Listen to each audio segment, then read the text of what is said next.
بسم اللہ الرحمن الرحیم الحمد للہ والصلاۃ والسلام علی رسول اللہ وعلی آلہ وصحبہ اجمعین. السلام علیکم ڈاکٹر صاحب. وعلیکم السلام ورحمۃ اللہ وبرکاتہ. ڈاکٹر صاحب میں شروع کرنا چاہ رہا ہوں یہ سیشن آپ کے تعارف سے، تو آپ اپنا خود تھوڑا سا تعارف کرا دیجیے ہماری آڈینسز کے لیے. جی، میرا نام ہے محمد اکرم ندوی. میں رہنے والا ہوں ہندوستان میں، صوبہ اتر پردیش، جونپور ضلع کا. اور میری تعلیم وہاں پر جونپور میں ہوئی، اور اس کے بعد دارالعلوم ندوۃ العلماء لکھنؤ سے میں نے عالمیت کی، فضیلت کی، اور لکھنؤ یونیورسٹی سے BA MA اور PhD کی. اور پھر ندوۃ العلماء میں نے 6 سال تک تدریس کی. وہاں پڑھایا میں نے حدیث، تفسیر اور فقہ کی کتابیں. اور اس کے بعد سن 1991 میں انگلینڈ آ گیا، یہاں پر اسلامک سینٹر میں آکسفورڈ میں. اور اس میں تقریباً 22 سال تک ریسرچ کا کام کرتا رہا، اور کچھ تدریس کا بھی. اور اس کے بعد پھر ہم لوگوں نے اسلام انسٹیٹیوٹ بنایا اور کیمبرج اسلامک کالج. تو اس میں نے اپنا وقت لگانا شروع کر دیا اور پڑھانا شروع کر دیا. اور ساتھ ہی ساتھ کچھ تصنیفی کام بھی چلتا رہا. تو اچھی خاصی کتابیں الحمدللہ شائع ہو چکی ہیں، عربی میں، اردو میں، انگریزی میں. اور ابھی جلد ہی عورتوں کی جو خدمات حدیث میں رہی ہیں، اس کے تعلق سے عربی میں بھی کتاب چھپ گئی الحمدللہ 43 جلدوں میں، الوفاء باسماء النساء. ڈاکٹر صاحب آپ کو آج زحمت اس لیے دی کہ میں نے اپنے ایک سیشن میں، کیونکہ ہم قصہ آدم پہ کچھ ڈسکشن کر رہے تھے، تو میں نے اس بات کا ذکر کیا کہ انسان پر شیطان حاوی نہیں ہو سکتا، جس طرح ہم کہتے ہیں کہ پوزیشن ہو گئی ہے اور قابو آ گیا ہے. تو اس سے ہمارے انڈو پاک سب کانٹیننٹ میں اور اردو اسپیکنگ آڈینس دنیا جہاں میں بہت زیادہ سوال پیدا ہوتے ہیں کہ جادو کی حقیقت کیا ہے اور پوزیشن کی حقیقت کیا ہے. اور پھر وہ مجھے کافی سارے لوگوں نے ای میلز بھی بھیجنی شروع کر دی کہ جی میں تو مختلف زبانیں بولنی شروع ہو گیا تھا جب میرے اوپر جن چڑھا، اور میں نے فلانے کو دیکھا کہ اس کو چھوٹی بچے کو 10 مردوں کی طاقت آ گئی، اور اس طرح کی باتیں شروع ہو گئیں. تو میں نے آپ سے اس بارے میں کچھ ایک اجمالی جائزہ لینا تھا، تاکہ ہمارے مسلمانوں کا ایک کانسیپٹ جو ہے اس بارے میں کلیئر ہو جائے اور صحیح بنیاد پر بنے انشاءاللہ. بڑا یہ اچھا سوال ہے، اور اس پر میں نے کچھ کام بھی کیا ہے اور کئی کورس پڑھائے ہیں، اور 2 مضامین بھی لکھے ہیں، عربی میں بھی اور انگلش میں بھی. تو پہلی بنیادی بات تو جاننے کی یہ ہے کہ اللہ تعالیٰ نے انسانوں کو صاحب اختیار مخلوق بنایا ہے. جی صاحب اختیار کے معنی یہ ہیں کہ انسان جب بھی خدا کی بات مانتا ہے یا نافرمانی کرتا ہے تو اپنے ارادے سے کرتا ہے. کسی کا اس پر کوئی جبر نہیں ہے، کوئی اسے مجبور نہیں کرتا ہے. اللہ تعالیٰ دونوں اختیار انسانوں کو دے دیے. قرآن کریم فرمایا گیا ہے وَهَدَيْنَاهُ النَّجْدَيْنِ، دونوں راستے صاف صاف بتا دیے گئے ہیں. اور فرمایا گیا فمن شاء فلیؤمن ومن شاء فلیکفر. انسانوں جی کو کفر اور ایمان دونوں کے مکمل اختیار دے دیے گئے ہیں. اس لیے بار بار قرآن میں فرمایا گیا کہ ہم نے انسانوں کو ہم آزمانا چاہتے ہیں. آزمائش اسی وقت مکمل ہوگی جب انسان کے پاس ہر طرح کا اختیار ہوگا. اختیار ہی نہیں ہے، مجبور کر دیں تو اس کو آزمائش یا امتحان نہیں کہتے ہیں. جی بالکل. تو اللہ تعالیٰ نے 2 راستے کھول دیے ہیں، اور اللہ تعالیٰ نے کیا یہ کہ انسانوں کی مدد کے لیے کہ نیک کاموں کی مدد ہو، فرشتوں کے پورا لشکر بنایا ہے. فرشتے انسانوں کا ساتھ دیتے ہیں، اچھے خیالات اللہ تعالیٰ کی طرف سے لے کے آتے ہیں. پیغمبروں کی تعلیمات ہے، پیغمبر آتے ہیں، وحی آتی ہے. لیکن ساتھ ہی ساتھ اللہ تعالیٰ نے شیطان کو بنایا. شیطان کرتا یہ ہے کہ اللہ کی نافرمانی کے جو راستے ہیں ان کو ہمیں دکھاتا ہے، اور ہماری رگوں کے اندر بھی دوڑتا رہتا ہے. اب ہم جا رہے راستے میں کوئی عورت آ رہی ہے تو شیطان جو ہے ہمیں ابھارے گا کہ اس کو دیکھ لیں. لیکن شیطان یہ نہیں کر سکتا کہ ہمیں مجبور کر دے. اگر آپ کوئی نگاہ نیچی کر لیں تو وہ یہ نہیں کہے گا کہ آ کر ہماری نگاہ اٹھا دے، نگاہ اوپر کر دے. یا اگر ہم نے اپنی آنکھیں بند کر لی ہیں تو شیطان یہ نہیں کر سکتا کہ ہماری آنکھ کھول دے. ایسے نماز کا وقت ہوتا ہے فجر کی، شیطان ہم سے کہتا ہے کہ سو اور سو، وہ یہ کہے گا، بہکائے گا. لیکن اگر ہم بستر سے اٹھ گئے، وضو کرنے لگے، نماز پڑھنے مسجد جائیں تو شیطان ہمیں روکے گا نہیں، وہ مجبور نہیں کر سکتا. اس لیے قرآن کریم میں آیا ہے کہ قیامت کے روز جب شیطان سے پوچھا جائے گا کہ تم نے لوگوں کو کیوں بہکایا، تو وہ لوگوں سے کہے گا کہ میرا تو کوئی قابو نہیں تھا آپ کے اوپر، میں نے آپ کو دعوت دی اور آپ نے میری بات سن لی. دعوتکم فاستجبتم لی، میں نے تمہیں بلایا اور تم نے میری بات سنی. قرآن کریم میں اسی کو وسوسہ کہا گیا ہے کہ شیطان خیالات ڈالتا ہے. یہ بہت ہوتا رہتا ہے. اور شیطان کوئی جناتی میں سے نہیں، انسانوں میں سے بھی ہے. کبھی کبھی آپ ایسا ہوتا ہے کہ آپ چاہتے ہیں نماز پڑھنے جانا اور آپ کو دوست آ جاتا ہے، ارے بھائی بیٹھو گپ بازی کر لیتے ہیں، بیٹھتے ہیں بعد میں پڑھ لینا، اور آپ اس کی بات سن لیتے ہیں یہاں تک نماز چھوٹ جاتی ہے۔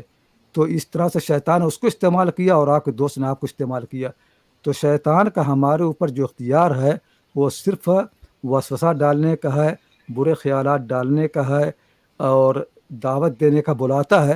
شیطان کبھی یہ نہیں کر سکتا ہے کہ کسی انسان کو نیکی، کسی انسان کو برائی پر مجبور کر دے، یہ ممکن ہی نہیں ہے، ورنہ جو مقصد تخلیق کا ہے وہ ختم ہو جائے گا۔ تو ہمارے ہاں جو یہ بات رائج ہو چکی ہے کہ انسان کے اندر شیطان داخل ہو جاتا ہے، جنات آ جاتا ہے، اس کی آواز ہو جاتی ہے اور اس سے جو چاہتا کرواتا ہے، یہ سب اوہام و خرافات میں سے ہیں جن کی کوئی حقیقت نہیں ہے، ان کی کوئی دلیل نہ کتاب اللہ کی کتاب میں ہے اور نہ سنت رسول میں ہے، اور یہ بات بلکہ یہ قرآن و سنت کے سراسر خلاف ہے۔ اس طرح کا عقیدہ رکھنا یہ کیا ہے کہ اب بہت سی بیماریاں ہوتی ہیں جس میں یہ ہو جاتا ہے، کبھی کبھی انسان دوسری زبان ہی بول سکتا ہے اور بہت سے کام کرتا ہے۔ تو ایک بات یہاں پہ یاد رکھنے کی یہ ہے کہ آپ کو یقیناً دنیا کے اندر ایسی بیماریاں لگیں گی جن کے بارے میں ڈاکٹر یہ کہہ دیں گے کہ ہمیں نہیں معلوم کہ آپ کو کیا ہوا ہے، لوگوں کے پاس اس کی کوئی وضاحت نہیں ہوگی، کوئی تشریح نہیں ہوگی۔ تو اس کا طریقہ اسلام میں ہمیشہ یہی ہے کہ جب آدمی کو ایسے حالات پیش آ جائیں تو خدا پر بھروسہ کرے اور کسی دوسرے پر الزام نہ لگائے۔ یہ طریقہ صحیح نہیں کہ چونکہ ڈاکٹر لوگ اس کا علاج نہیں کرتے ہیں تو کوئی جنات ہوگا، جنات پر اس کا الزام دھرنا بالکل غلط ہے، اس کی کوئی دلیل نہیں ہے نا، بغیر دلیل کے بات کرنا یہ جائز ہی نہیں ہے۔ اور ہم نے کتنے واقعات دیکھے ہیں کہ جس میں لوگوں نے یہ سب چیزیں کی اور بعد مالوں کی خرافات تھیں، اور اس کے بلکہ ائمہ کرام نے تو اس پر سخت نکیر کی ہے۔ امام شافعی رحمۃ اللہ علیہ کہتے ہیں جو اس طرح کی بات کرے گا میں اس کی گواہی باطل کر دوں گا۔ امام طحاوی رحمۃ اللہ علیہ فرماتے ہیں کہ اس دنیا میں اس طرح کا کوئی وجود نہیں ہے کہ کوئی انسان کے اندر مسلط ہو جائے اور اس کو زبردستی اس سے کوئی کام کروائے۔ تو علماء کی ایک بڑی جماعت اس کی طرف گئی ہے کہ ایسا نہیں ہو سکتا۔ ہاں شیطان بہکاتا ہے، یہ صحیح ہے، بہکانے میں انسان بھی شریک ہوتے ہیں، اس سے زیادہ اوپر کا خیال کرنا غلط ہے۔ بیماری میں آپ کو لوگوں کو واقعہ سناتا ہوں۔ حضور جی صلی اللہ علیہ وسلم پر جب پہلی وحی آئی ہے تو آپ بالکل واقف نہیں تھے، کیا ہوا فرشتہ آتا ہے دبوچ لیتا ہے، یہ سب سے واقف ہی نہیں تھے۔ تو آپ گھبرا گئے، اپنے گھر آئے اور اپنی بیوی سے ذکر کیا، انہوں نے تسلی دی اور انہوں نے کہا کہ آپ نیک آدمی ہیں، یہ ہیں وہ ہیں، لیکن یہ جو حالت آپ پر پیش آئی ہے اس کے بارے میں مجھے معلومات نہیں ہے، میں آپ کو لے چلتی ہوں اپنے چچا داد بھائی ورقہ بن نوفل کے پاس۔ جی یہ طریقہ صحیح ہے۔ جتنا ان کو معلوم تھا کہ حضور صلی اللہ علیہ وسلم نیک ہیں اور ان کا اللہ تعالیٰ ان کو کبھی چھوڑے گا نہیں، ان کو کبھی ضائع نہیں جانے دے گا، اتنا انہوں نے کہہ دیا۔ یہ جو حالت پیش آئی تھی کسی نے دبوچ لیا، اس کے بارے میں ان کو معلومات نہیں تھی، تو کہا جو جانتا اس کے پاس لے جاتے ہیں۔ طریقہ اسلام یہی ہے، جتنا آپ جانتے ہیں اس کے بارے میں بات کریں، جو نہیں جانتے ہیں اس کے بارے میں اٹکل پچو سے بات کرنا، گمان سے بات کرنا، یہ خدا کے دین میں خرافات کو ہوا دینا ہے۔ کتنی عورتیں ہیں جو انہی چکروں پڑی ہوئی ہیں، کتنے لوگوں کی بےعزتیں لوٹی جا رہی ہیں، کتنے لوگ اپنا دھندا بنائے ہوئے ہیں، پیسے کما رہے ہیں۔ لوگ مجھ سے پوچھتے ہیں نعمان صاحب، لوگ پوچھتے ہیں کہ بھائی شیطان جو ہے کس پر اپنا اثر چلاتا ہے؟ میں کہتا ہوں یہ جو راقی ہیں ان پر چلاتا ہے، انہیں کو اس نے کنٹرول کر لیا کہ یہ لوگوں کو مجبور لوگوں سے فائدہ اٹھاتے ہیں۔ قرآن کریم کہا گیا نا کہ جو لوگ سودخوار ہیں ان کی حالت کیا ہے کہ شیطان نے ان پر قبضہ کر رکھا ہے۔ تو اصل میں یہی ہے کہ جو ان مجبور لوگوں کی مجبوری سے فائدہ اٹھائے، شیطان کے تسلط جکڑا ہوا وہ، تو یہ راقی لوگ جو ہیں شیطان کے پنجے میں جکڑے ہوئے، شیطان نے ان کو اتنا گمراہ کر دیا ہے کہ لوگوں سے پیسے ایٹ رہے ہیں اور سب کچھ کر رہے ہیں اور لوگوں کو بیوقوف بنا رہے ہیں۔ تو آپ بالکل پرواہ نہ کریں، شیطان کبھی بھی آپ کے اندر گھس کر کے آپ پر قبضہ نہیں کر سکتا ہے، نہ وہ اپنی بولی آپ کے اندر ڈال سکتا ہے، وہ صرف وسوسہ ڈال سکتا ہے، اس کے اوپر کا اسے کوئی اختیار نہیں ہے۔ بالکل خرافات، یہ کہیں اس کی کوئی دلیل نہیں ہے، نہ حضور صلی اللہ علیہ وسلم زمانے میں ہوا ہے، نہ بعد کی صدیوں میں ہوا ہے۔ جو لوگ یہ بات کہتے ہیں ان میں سے کسی کے پاس کوئی دلیل نہیں ہے۔ دوسری بات، اسی بات کو مضمون کو آگے لے جا کر کہتے ہیں کہ بھئی ہم پہ تو کسی کے جادو کا اثر ہوا ہے، ہمارے گھرانے پہ اس لیے ہماری بیٹیوں کی شادی نہیں ہو رہی، ہمارے سارے مسئلے شروع ہو جاتے ہیں، ہماری گاڑی خراب ہوتی ہے اور ہماری چھت میں سے پانی لیک کرنا شروع کر دیتا ہے، سارے مسئلے ہمارے لیے ہی ہوتے ہیں کیونکہ کسی نے شیاطین ہم پر چھوڑ دیے ہیں یا ہم پر کسی نے جادو کر دیا ہے۔ تو اس کے بارے میں آپ کچھ کہیے۔ یہ اصل میں ہے نا کہ لوگوں کی اوہام پرستی ہوتی ہے، تو اصل میں ساری آزمائشیں خدا کی طرف سے آتی ہیں، خدا شیطان کو استعمال کرتا ہے، تو خدا کی طرف آزمائشیں آتی ہیں۔ جب لوگ ان پر غور نہیں کرتے ہیں تو ان کو وہ ساری چیزیں کے بعد یہ کہا جاتی تھی کہ ہمارے ساتھ یہ ہوا، ہمارے ساتھ یہ ہوا، ہمارے ساتھ یہ ہوا، لگ رہا ہے کوئی ہمارے خلاف لگا ہوا ہے۔ یہ چیزیں خرافات ہر آدمی کی زندگی. حضور صلی اللہ علیہ وسلم اگر اس طرح منفی سوچتے تو کہتے دیکھیے میرے ساتھ تو کوئی لگا ہوا، کیونکہ میرے پیدا ہونے سے پہلے میرے ابا کا انتقال ہو گیا، اور اس کے بعد جب مجھے کوئی ہوش آیا تو میری ماں چلی گئی، پھر میرے دادا چلے گئے، پھر میرے چچا چلے گئے، پھر یہ ہوا. پھر ساری منفی چیزیں اگر وہ جمع کرنا چاہیں تو ان کے زندگی میں آپ سے زیادہ برے حالات پیش آئے ہیں. میں اگر ابھی جوڑنا چاہوں تو میری زندگی میں بڑے حالات پیش آئے. یہ طریقہ بالکل غلط. آپ یہ سوچا کریں کہ آپ زندگی میں کتنے اچھے واقعات پیش آئے ہیں، کتنی چیزیں اچھی بھی تو ہوئی ہیں، کتنے اچھے واقعات پیش آئے ہیں. اللہ تعالیٰ نے فرمایا کہ نبلوکم بالشر والخیر فتنہ، ہم انسانوں پر اچھے حالات ڈالتے ہیں اور برے حالات ڈالتے ہیں تاکہ ہم ان کو آزمائیں کہ جب اچھے حالات آتے ہیں تو تکبر نہ کریں، میرا شکریہ کریں، اور جب برے حالات آ جائیں تو نا امیدی نہ ہو، شرک نہ کریں، میری طرف متوجہ ہوں، صبر کریں، مجھ سے کہیں کہ میں ان حالات کو دور کر دوں. ایوب علیہ السلام پر جو حالات آئے ہیں آپ میں سے کسی پر نہیں آئے، لیکن ایوب علیہ السلام نے صبر کیا. قرآن فرمایا انا وجدناہ صابرا، ہم نے ایوب کو صابر پایا. نوح علیہ السلام 950 سال تک جو مصیبت تھی، گھر کے اندر بیوی ان کے خلاف، بچہ خلاف، باہر پوری قوم خلاف، 950 سال تک، لیکن انہوں نے کبھی یہ نہیں کہا کہ جنات و شیطان کے میرے اوپر اثر ہے. تو اللہ تعالیٰ ان کے بارے میں فرمایا انہ کان عبدا شکورا، یہ نہیں کو صبر کرتے تھے بلکہ ان برے حالات بھی ہماری اچھی باتوں کو یاد کر کے ان کا شکریہ ادا کرتے تھے. ہم ہر حال میں اچھی بات تلاش کریں. جی ڈاکٹر صاحب، اس میں پھر لوگوں کا سوال ہوتا ہے کہ کیا شیاطین یا جنات ہمیں کسی اور طریقے سے، چلیں اگر قابو نہیں کر سکتے، حاوی نہیں آ سکتے، تو کسی اور طریقے سے ہمیں نقصان پہنچا سکتے ہیں؟ کسی نے مجھے بھیجا کہ بھئی ہم کہیں گزر رہے تھے تو کسی نے غلط جگہ پر پیشاب کر دیا تو بدلہ اس سے جن اس سے بدلا لیا تھا، اس کو رات کو تکلیف ہوتی تھی، اس کو یہ ہوتا تھا وہ ہوتا تھا، یعنی اس کو جسمانی تکلیف یا کسی فزیکل طریقے سے اس کو کوئی، کیا جنات ہمیں اس طرح ہارم کر سکتے ہیں؟ نہیں، یہ سب تو خیر نہیں ہوتا کہ کہیں پیشاب کے جنات قبضہ کر لو، یہ کر لے، لیکن یہ البتہ ہوتا ہے کہ شیطان کرے گا یہ کہ خدا کی نافرمانی میں ڈالے گا، اس نافرمانی کے نتیجے میں آپ کا جسمانی اور مالی نقصان ہوگا. کیونکہ اللہ تعالیٰ نے یہ کر دیا کہ جو برائی کرے گا اللہ تعالیٰ دنیا کے اندر بھی کبھی کبھی اس پر سزا دیتا ہے. تو مسئلہ یہ ہے کہ شیطان ہم کو آمادہ کرے گا کہ ہم سود لیں تاکہ ہمارے پیسے بڑھ جائیں. جب ہم انہیں گناہ کر لیا تو پھر اس سود کے نتیجے میں ہمارے اوپر مصیبتیں آنا شروع ہوں گی، آفتیں آئیں گی، بچے نافرمان ہو جائیں گے، بے برکتی ہو جائے گی. تو ہم سمجھتے ہیں کہ شیطان ہم پر آ گیا. نہیں، ہم نے جو برائی کی ہے اس برائی کے کچھ اثرات اس کی بے برکتی آئی. یہ بہت ہوتا ہے دنیا کے اندر. آپ دیکھ لیجئے کبھی ایسا ہوتا ہے نا، کسی آدمی کو آپ گالی دے دیں تو آپ تو صحیح گالی دے دیں، اب وہ آپ کے خلاف منصوبے بنا رہا ہے، آپ کو کہیں مارنے کے چکر پڑے گا، کہیں اور کچھ کرے گا. ایک برائی سے کتنی برائیاں جنم لیتی ہیں. تو ایسے شیطان نے تو آپ کو کیا کہ سود خار بنا دیا، لیکن سود خاری کے نتیجے میں کتنے اور نقصان آپ کو ہونے والے ہیں، یہ ہوں گے. اب آپ سمجھتے ہیں کوئی جن پریت کا آپ کے اوپر کوئی اثر ہوگا، کوئی اثر نہیں ہے. یہ ہماری اپنی کوتاہیاں ہیں. اگر ابھی آپ توبہ کر لیں اور خدا کی طرف رجوع کر لیں تو پھر حالات اچانک بدل جائیں گے. قرآن کریم میں آتا ہے کہ اپنے رب سے معافی مانگو، انہ کان غفارا یرسل السماء علیکم مدرارا، پھر تمہارے اوپر آسمان سے برکتیں آئیں گی، زمین سے برکتیں آئیں گی. قرآن کریم میں آیا ہے یہودیوں کے بارے میں، اگر یہودی لوگ توریت کی بات عمل کرتے تو ہم ان کے اوپر آسمان اور زمین سے برکتیں بھیجتے، ساری برکتیں آتی. تو یہ اصل میں یہ ہے کہ کچھ ایک صاحب مجھ سے کہنے لگے کہ بھائی میرے جو ہے بڑے برے خواب آتے ہیں اور اچھے خواب آتے ہیں. میں نے کہا خوابوں سے کرنا پڑے، خواب کا آسان طریقہ بتا دوں میں. اگر وضو کر کے نماز پڑھ کر کے سوئیں گے اچھے خواب آئیں گے. اگر آپ جو ہے اپنے اوپر گندگی لگا دیں، پیشاب وشاب لگا کر سوئیں، غلط خواب آئیں گے. یہ ہمارے اپنے گناہوں کے اثرات ہیں، اپنی کمیوں کے اثرات ہیں. عقیدے کو مضبوط کر. اصل میں قرآن کریم میں جو سب سے اہم بات کہی گئی ہے وہ یہ ہے کہ ہر اچھی اور بری چیز خدا کی طرف سے ہے. قرآن فرمایا گیا کہ ہر چیز. جی ہاں، اب قرآن کی طرف آتے ہیں. جی قرآن میں وَاذْكُرْ عَبْدَنَا أَيُّوبَ إِذْ نَادَى رَبَّهُ أَنِّي مَسَّنِيَ الشَّيْطَانُ بِنُصْبٍ وَعَذَابٍ. اس کو ہم کیسے سمجھیں گے؟ ہاں، تو اب لوگ کہتے ہیں کہ ایوب علیہ السلام نے کہا کہ شیطان نے مجھ کو پریشانی میں ڈال دی ہے. تو اصل میں ہوا کیا ہے کہ شیطان نے کوئی وسوسہ ڈالا اور ایوب علیہ السلام نے اس وسوسے کو ایک پیغمبر کی حیثیت سے اس کو دفع نہیں کیا.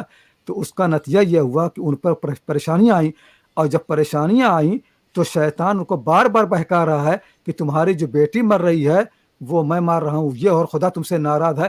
اب ہر مصیبت جو آ رہی ہے شیطان ان کو پریشان کر رہا ہے کہ یہ مصیبت کے پیچھے جو ہے فلاں چیز ہے اور اللہ تم سے ناراض ہے اور اللہ نے تم سے منہ پھیر لیا ہے. اتنا ان کو پریشان کر رہا ہے کہ انہوں نے اللہ شکایت کی. جو حضور صلی اللہ علیہ وسلم ہیں آپ صلی اللہ علیہ وسلم پر مصیبتیں آئیں تو کبھی کبھی آپ نے سوچنا شروع کہیں ایسا نہ کہ میرا رب مجھ سے ناراض ہو گیا ہو. آپ جی نے آیت میں کہا تو ایوب علیہ السلام پر شیطان اس کو غالب کرنا شروع کر. دیکھو تمہارے پر ایک مصیبت گئی, دوسری آ رہی ہے, تیسری آ رہی ہے. جیسے ہم لوگ کہتے ہیں نا کہ ہمارے اوپر ساری مصیبتیں آ رہی, لگ رہا کسی نے کوئی عمل کر دیا ہے. تو ایوب علیہ السلام پر شیطان یہ سب کرنا شروع کر دیا. تو انہوں نے اللہ میاں سے دعا کی کہ یہ بات بہت آگے بڑھ گئی ہے, یہ تو تیری طرف سے آزمائش ہے, لیکن شیطان اس کو بار بار مجھے دھکے دے رہا, مجھے بار بار جو ہے لگا رہا ہے, میرے اوپر حملے کر رہا ہے کہ یہ جو ہے اللہ تم سے ناراض ہو گیا, یہ ہو گیا, وہ ہو گیا. تب اللہ تعالیٰ نے ان یہ کو اللہ تعالیٰ کی طرف بدگمانی کے وسوسے کو ہاں بدگمانی ہے. اور پھر دوسری یہ ہے کہ جب کوئی تھوڑی سی بھی پیغمبر سے تھوڑی سی بھی کوئی غلطی ہوتی ہے تو اس کی پکڑ زیادہ ہو جاتی ہے. تو جی وہ جی جب زیادہ ہو جاتی ہے تو شیطان اس کو ڈالتا ہے, دیکھو تو خدا تم سے ناراض ہے. حالانکہ مقصد یہ ہوتا ہے تنبیہ کرنا, اور یہ مقصد ہوتا ہے تاکہ ان کے گناہ معاف ہو جائیں. جب پکڑ ہوتی تو گناہ معاف ہو جاتی.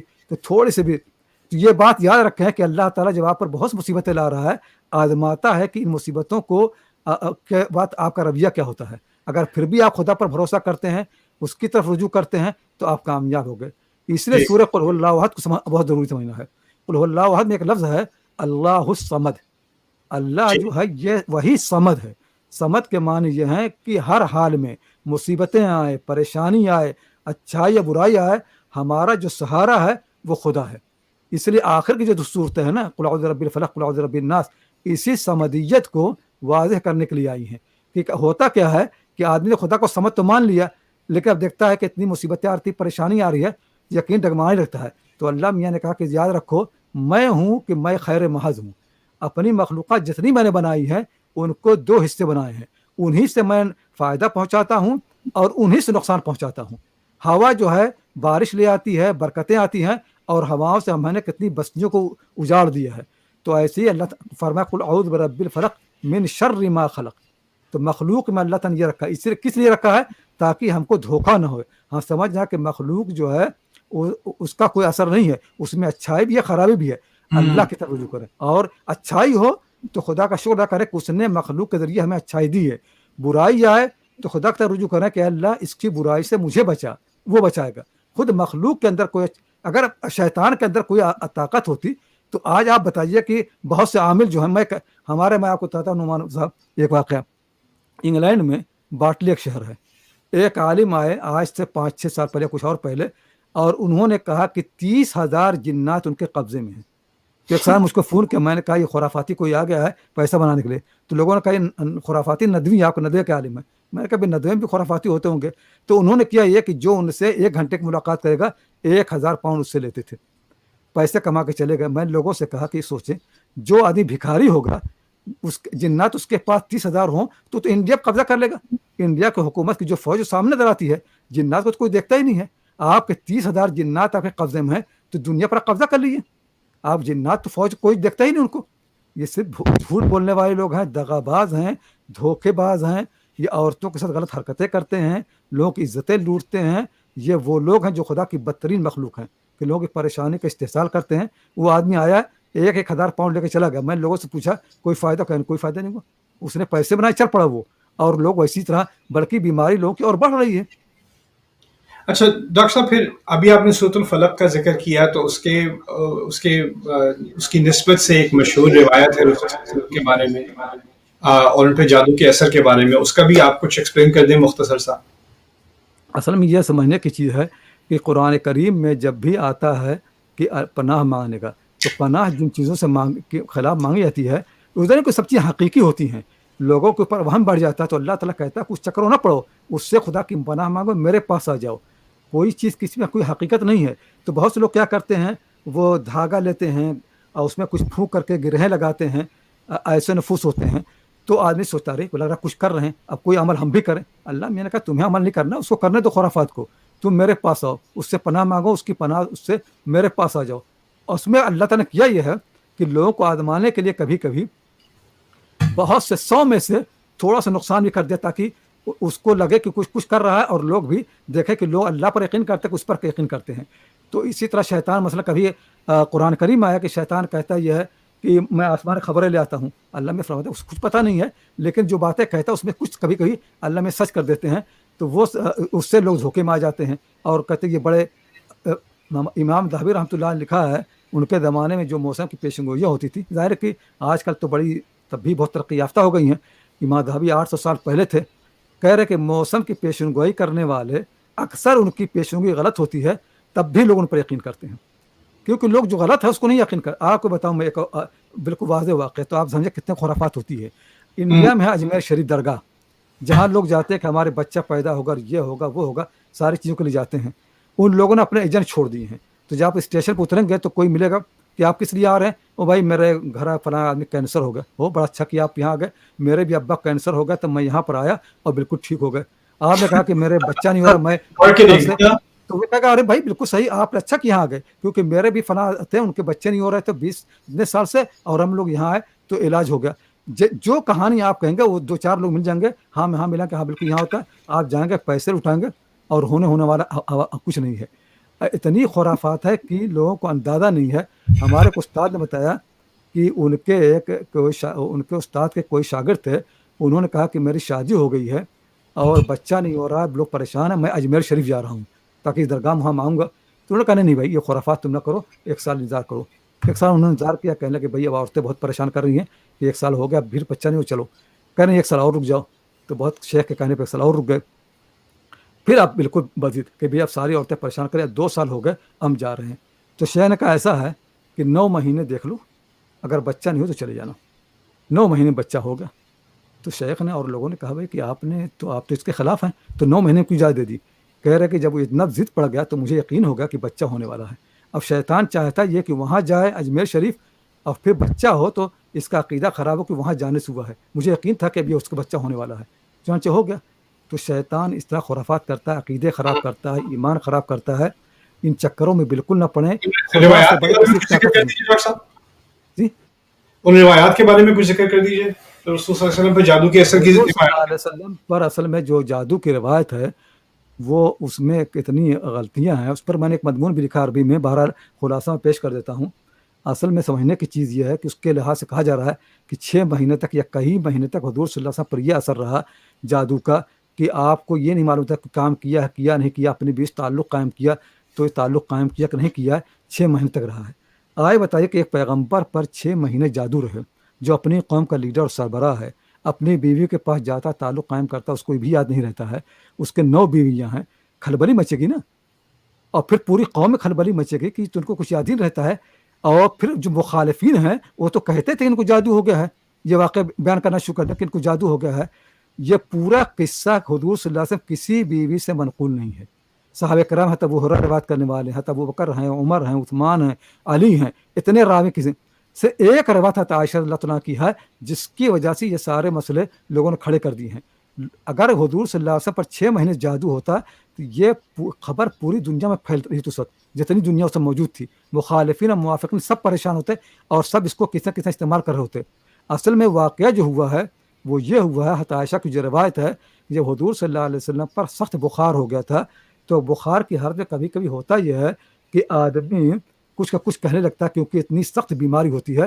تو حضور پر جب یہ اثر ہوا تو بعض روایتوں میں آتا ہے کہ آپ نے جو بات کہی وہ بات کچھ لوگوں نے اس کو غلط سمجھا، اور کسی نے کہنا سے خریفہ آپ کا دماغ جو ہے کچھ یہ ہو گیا ہے، کسی نے کچھ کہا. اسی حالت میں حضرت عمر رضی اللہ عنہ تشریف لائے تو آپ نے فرمایا کہ میرے پاس ورق لاؤ تو میں کچھ لکھ دوں. تو لوگوں نے اختلاف ہو گیا تھا. عمر نے کہا کہ اللہ کی کتاب موجود ہے، سنت رسول موجود ہے، حضور صلی اللہ علیہ وسلم کو پریشان کرنا صحیح نہیں ہے. تو آپ خاموش ہو گئے. اس کے بعد کئی روز تک زندہ رہے. حالانکہ شیعہ لوگ کہتے ہیں اس کا مطلب کوئی لکھوانا چاہتا ہے تاریخ خلافت.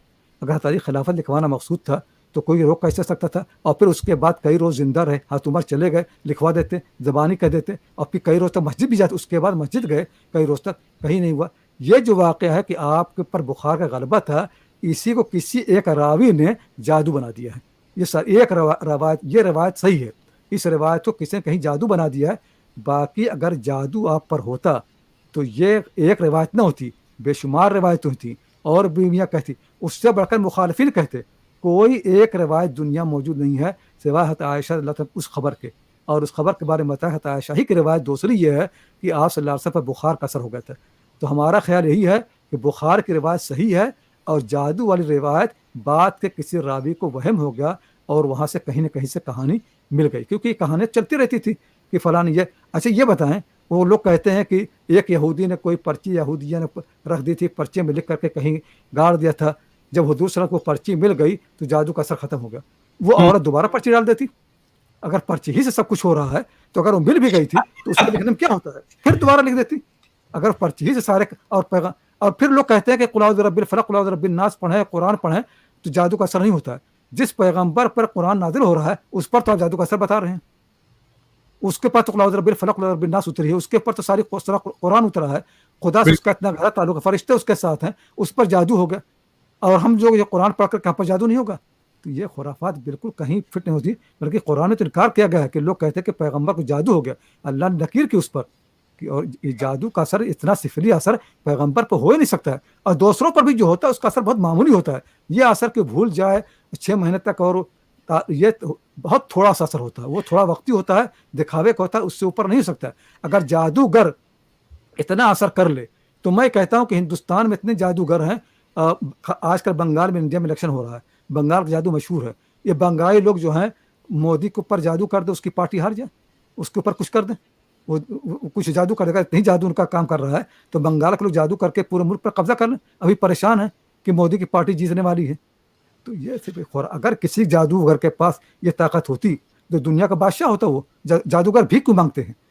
کوئی جادوگر ایسا نہیں ہے جو بھیک نہ مانگتا. قرآن کریم فرمایا گیا کہ لا یفلح الساحر حیث اتی، جادوگر جو بھی کرے گا ناکام ہی ہوگا، کبھی کامیاب ہو نہیں سکتا ہے. Take that off. You clicked it. Click it again. It's highlighted. Look, people are trolling comments. Yeah. So کسی نے لکھا کہ آیت 275 ہے، میرا خیال ہے 275 ہے سورۃ البقرہ کی، یتخبطہ الشیطان من المس. اس کی بنیاد پر اہل سنت میں اجماع ہے کہ جن جو ہے وہ انسان پر حاوی ہو سکتا ہے. بھائی وہ تو مس کا معنی کیا ہے؟ کہتے ہیں علماء کا اجماع ہے، امت کا اجماع ہے اس پر، اہل سنت و جماعت کا اجماع کی حقیقت میں بات بتاؤں گا. پہلے مس کے بارے میں بتا دیں. مس عربی زبان میں دو معنی کے لیے آتا ہے. ایک معنی یہ ہے کہ جس سے وسوسہ کرنا اور اس طرح کا اثر ڈالنا. ایک یہ ہے کہ کسی پر قبضہ کر لینا، یہ ہوتا ہے. قرآن کریم میں یہ لفظ جو ہے ایوب علیہ السلام کے بارے میں مسنی جو ہے، اور اسی طرح حضور صلی اللہ علیہ وسلم کہ جب بھی کوئی بچہ پیدا ہوتا ہے تو شیطان اس پر اثر ڈالتا ہے، تو اس کو کچوکے لگاتا، کچھ کرتا ہے. تو یہ اس کے معنی یہ نہیں کہ اس کے اوپر حاوی ہو گیا، اس پر قبضہ کر لیا اور اس سے اپنی بولی بلوا رہا ہے. مطلب یہ ہے کہ جو انسان دوسروں کی مجبوری، غریب لوگوں کی مجبوری سے فائدہ اٹھا کر کے اس کو چاہے کہ ہمدردی کرے، زکوٰۃ دے، صدقہ دے، خیرات دے. اگر چاہتا ہے کہ بدلہ ملے تو قرض دے لے اور پھر وہ تہیں پیسہ بعد میں لے لے غریبوں کی رعایت میں. لیکن غربت کا ناجائز فائدہ اٹھا کر کے قرض دیتا ہے اور پھر قرض پر پیسے کماتا ہے. اللہ تعالیٰ فرماتے ہیں کہ یہ وہ لوگ ہیں جن پر شیطان پوری طرح قابو پا لیا ہے. یعنی شیطان ان کی عقلیں مار دی ہیں، شیطان ان کو اتنا گمراہ کر دیا ہے کہ ان کو کسی کی مجبوری کوئی احساس نہیں. دیکھ رہے نا کتنے لوگ اتنے برے ہوتے ہیں، کچھ اور نکال دیتے ہیں نتیجہ. کتنے لوگ ایسے ہیں، کتنے برے ہوتے ہیں کہ کوئی آدمی روئے، تلملائے، کچھ بھی کرے ان کو کوئی رحم نہیں آتا ہے. کتنے لوگ اپنی بیویوں کے ساتھ سلوک کرتے ہیں کہ وہ پریشان ہو جائے، ان کو پریشان کرنے مزہ آتا ہے. یہ ہے شیطان کا، نہیں کہ شیطان نے ان کو مجبور کر دیا ہے. سود خار آدمی جو ہے، میں کہیں کہتا سود خار اور راقی جو لوگ رقیہ کرتے ہیں نا شیطان کے خلاف، دونوں جو ہے شیطان قبضے میں ہیں، دونوں پر شیطان مسلط ہو گیا. میرے 3 سوال رہ گئے، میں منظم کر دوں اپنی بات کو. پہلا سوال میرا ہے نظر کے بارے میں. کس کے بارے میں؟ نظر لگنے کے بارے میں. جی فرمائیں. دوسرا سوال ہے جو ہاروت اور ماروت کے یعلمون الناس السحر، تو اس کے بارے میں آپ کا کچھ کامنٹ لے لوں کہ پہلے ان دو کو کرتے ہیں پھر میں آخری پہ آتا ہوں انشاءاللہ. چلو، تو نظر جو ہے اصل میں ایک چیز سمجھنے کی ہے کہ اللہ تعالیٰ نے انسانوں کو نقصان پہنچانے کی صلاحیت دی ہے. مسئلہ یہ ہے کہ میں اپنے ہاتھ سے کسی کو مار سکتا ہوں، یہ ہاتھ سے نقصان پہنچانا ہو گیا. اور اسی طرح سے میں بہت برے خیال کسی پہ لا سکتا ہوں. اور اسی طرح سے اللہ تعالیٰ نے نگاہ کے اندر ایک طاقت رکھی ہے کہ انسان اگر کسی کی طرف نگاہ کرے یا کسی کے اچھے حال پر نگاہ کرے تو ایسا ہو سکتا ہے کہ اس نگاہ کی وجہ سے اس پر کوئی برا اثر ہو جائے. مطلب جس سے مارنے سے اثر ہوتا ہے، اس طرح تھوڑا بہت، یعنی کسی کو مار ڈالے ختم کر لے بالکل، لیکن تھوڑا بہت اثر اس کا ہو سکتا ہے کیونکہ نگاہ میں اللہ تعالیٰ نے طاقت رکھی ہے. تو اس کو حدیث فرمایا کہ العین حق، بد نگاہی جو حق ہے. لیکن اس کا بھی علاج یہی ہے کہ آدمی خدا کی طرف جائے، کہ آدمی کہے کہ اللہ تعالیٰ مجھے اس طرح کی کسی کی بری نگاہ سے بچا لے۔ کبھی کبھی ہوتا ہے کہ آپ پاس پیسے آنے لگتے ہیں، لوگ بدنگاہی کر لیتے ہیں، تو آپ پر جو ہے کوئی نہ کوئی اثر سوچتے ہیں، ارے بھائی اس نے سوچ لیا، دیکھ لیا، پھر آپ پر وسوسے اور زیادہ آنے لگتے ہیں۔ تو اس کا طریقہ یہی ہے کہ آپ خدا کے پاس جائیں، وضو کریں، نماز پڑھیں، دعائیں کریں، اس کے اثرات ختم ہو جائیں گے۔ ورنہ آپ ایک بات سوچیں، سمجھ سکتا ہوں ڈاکٹر صاحب، مجھے تو یہ لگتا ہے کہ نظر سے مراد کوئی حسد کی نظر سے دیکھے یا یعنی کو غلط طرح سے دیکھے تو اس کا آپ پر ایک نفسیاتی اثر ہوتا ہے، اور لَيُزْلِقُونَكَ بِأَبْصَارِهِمْ لَمَّا سَمِعُوا الذِّكْرَ، وہ بھی ایک نفسیاتی اثر کی بات ہو رہی ہے۔ کوئی یہ نہیں کہ اگر کسی نے کوئی اچھے کپڑے پہن کے کسی شادی پہ ولیمے پہ گیا اور نظر لگ گئی، اب اس کے بعد اس کو ڈائریا ہو گیا اور اس کے بعد اس کا سیڑھیوں سے وہ گر گیا اور یہ ہوا۔ حسد تو ہے ہی ہے، لیکن یہ ہے کہ جیسے ہوتا ہے نا کہ کبھی کبھی آدمی کسی کو ڈھکیل دے تو گر جاتا ہے، تو ایسی نگاہ کے اندر تھوڑا بہت تک ابھی میں بتا آپ کو، ابھی آپ کوئی اچھا کام کر رہے ہوں اور میں آپ کی طرف مستقل دیکھتا رہوں تو آپ کو وہ ہوتا ہے نا، الجھن ہوتی ہے بھائی کہ آپ مجھ پر نگاہ کیوں کر رہے ہیں، تاکہ رہے ہیں۔ کسی کو بار بار تاکنے سے بھی اس کا کام اچھا نہیں ہوتا ہے، وہ پھر وہ الجھا جاتا ہے۔ تو ان نگاہ کے اندر یہ ہے کہ آدمی تھوڑا بہت، تو اللہ، اب ہم لوگ اس کے راز کو پورا نہیں جانتے ہیں، لیکن یہ حسد کی نگاہ بالکل آپ نے صحیح فرمایا، یہ بھی ہے۔ اور کبھی کوئی ایسا ہوتا ہے کہ طاقتور نگاہ، یا بعض لوگ اتنے کمینے ہوتے ہیں کہ ان کی نگاہ میں کمینگی آ جاتی ہے، تو اس سے آدمی متاثر ہو جاتا ہے نفسیاتی طور پر، یا ہوتا ہے کچھ، لیکن جو اثر بھی ہوتا ہے بالکل عارضی ہوتا ہے۔ اس آدمی کے اندر کوئی طاقت نہیں ہے، اللہ تعالیٰ جب چاہے اس کو ختم کر، اللہ کی طرف رجوع کرے۔ اگر نظر والے کے پاس اپنی کوئی ذاتی طاقت ہوتی تو وہ سب کو نظر لگا دے، وہ طاقتور لوگوں کو نظر لگا دے اور وہ اپنا ساری عیاشی کرے۔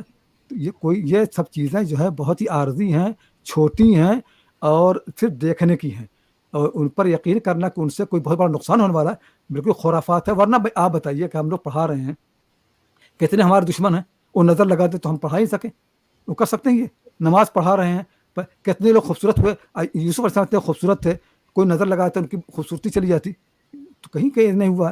تو لوگوں جو ہے آپ لوگ غلط پڑھا دیا، کوئی سرکت۔ حال یہ ہے کہ جب آپ اس کے اثر کو لے لیتے ہیں تو آپ اپنا نقصان کرتے ہیں۔ جب آپ بجائے خدا تعالیٰ کی طرف رجوع ہونے کے اسی انسان کو سب کچھ سمجھنے لگتے ہیں، تب آپ کا زوال شروع ہوتا ہے اور مصیبتیں ایک کے بعد دیگرے آنا شروع ہو جاتی ہیں۔ ہاں، لوگ اتنا ایکسٹریم ہو جاتے ہیں اس بات میں کہ وہ مائیں لکھتی ہیں کہ میں اپنے بچے کو، میرا خوبصورت بچہ ہے، میں اس کو دیکھ رہی تھی، اب مجھے اس کو نظر لگ گئی، میں اس کو اس طرح دیکھ رہی تھی کہ میری ماں کی نظر لگ گئی بچے پہ۔ وہ لوگ بہت اور لوگ بس میں پتہ نہیں کیا کیا کرتے ہیں اور اتنی خرافات کرتے ہیں اور لوگوں کے پاس جاتے ہیں۔ ایک عرب عورت ہے یہاں آکسفورڈ میں، اس نے مجھ کو فون کیا کہ جو ہے پتہ نہیں کیا نظر ہے اور جادو ہے اور یہ ہو گیا وہ ہو گیا۔ میں نے کہا خرافات کو تو میں مانتا ہی نہیں ہوں۔ تو اس نے کہا کیسا آپ نہیں مانتے، حدیثوں میں آیا کہ جو یہ دعا پڑھ لے اس کو یہ فائدہ ہو جاتا ہے۔ تو میں نے کہا پھر آپ پڑھ لیں، اس دعا پڑھنے کے لیے آپ کو راقی پاس جانے کی ضروری ہے؟ کس حدیث میں کہا گیا ہے کہ دعا پڑھنے کے لیے آپ کسی پیشہ ور کے پاس جائیں؟ جو دعائیں ہر مسلمان پڑھ سکتا ہے۔ حدیث کا مطلب تو یہی کہ آدمی خود پڑھ لے، لیکن آپ تو پیسہ کمانے اور پاس جا رہے ہیں۔ کیا ضرورت ہے؟ ہاں، خدا کی طرف جائیں۔ اصل میں لوگوں نے یہ نہیں سمجھا ہے کہ ان دعا کا مقصد کیا ہے۔ لوگ سمجھتے ہیں کہ کوئی یہ جیسے ہوتا ہے نا کہ کوئی جادو منتر، اس دعا میں کوئی تاثیر ہے۔ اس دعا کا مطلب یہی ہے کہ خدا کی طرف رجوع کریں، خدا پر بھروسہ کریں، خدا کی طرف طاقت ہے، مقصد یہ ہے۔ لیکن لوگ سمجھتے ہیں کہ ان الفاظ کو ہم پڑھ لیں گے تو ہم محفوظ ہوں گے۔ نہیں، مقصد یہ ہے کہ ان الفاظ کے معنی کو سمجھیں، ان پر غور کریں اور خدا کے اوپر بھروسہ کریں۔ وہ الفاظ پڑھنے سے نہیں ہوتا ہے۔ یہ قرآن تو جادو خلاف ہے، اور ہم نے قرآن کو جادو بنا دیا ہے کہ جو ہے دیکھیں پیغمبر جو ہیں، ہر ایک کی پیغمبر کی اپنی الگ الگ دعائیں ہیں۔ ہم لوگ کیا کہتے ہیں کہ کسی کی ایک دعا ہے اسی کو رٹتے رہتے ہیں، تو اس سے کوئی نہیں ہونے والا ہے۔ جب تک دل کے اندر سے آواز نہیں اٹھے گی، خدا سے نہیں مانگے، ان الفاظ کے دہرانے سے کچھ نہیں ہونے والا ہے۔ الفاظ کی طاقت نہیں ہے، طاقت خدا کے اندر ہے۔ وہ الفاظ رہنما ہے خدا کی طرف، وہ الفاظ بتاتے ہیں۔ تو لوگ سمجھتے ہیں اعوذ باللہ پڑھ لیں گے تو یہ ہو جائے گا۔ نہیں، اعوذ باللہ کے معنی ہے خدا بھروسہ کرو۔ اگر آپ سے کوئی یہ کہے کہ بارش ہو تو آپ چھتری لے کر جائیں، تو آپ بجائے چھتری لینے کے آپ صرف یہ کہنا شروع کر دیں بارش ہو تو چھتری لے جاؤ، اور الفاظ دہراتے رہیں، تو یہ الفاظ جو ہے بارش سے نہیں کریں گے۔ تو ایسی اعوذ باللہ پڑھنے سے تھوڑی کچھ ہونے والا ہے۔ خدا پر بھروسہ کرنا پڑے گا، توکل کرنا پڑے گا، اعتماد کرنا پڑے گا، اس کی طرف رجوع کرنا پڑے گا۔ آپ بنیادی بات کر رہے ہیں کہ ہم نے قرآن سے حفاظت اخذ کرنے کا طریقہ قرآن کے تلفظ کو بنا دیا ہے۔ جی بالکل، قرآن کی اصل حفاظت اس کا پیغام ہے، اس پر تدبر ہے، اور اس کے پیغام کو دل میں لانا ہے۔ جی، تو ہم نے بس ان آوازوں کو، یعنی ان آواز کی بھی پڑھنے کی بھی برکت ہے، ایک حرف کی بھی برکت ہے، لیکن ہم نے ایک چیز کو دوسری سے ریپلیس کر دیا ہے۔ مجھے تو یہ لگتا ہے۔ اور توکل جو ہے نا، خدا بھروسہ، یہ عقل کا کام ہے۔ یہ جب تک آپ مانے نہیں جانیں گے آ ہی نہیں سکتا ہے. توکل الفاظ کا کام نہیں ہے کہ لفظ کو رٹ لیں گے توکل آ جائے گا.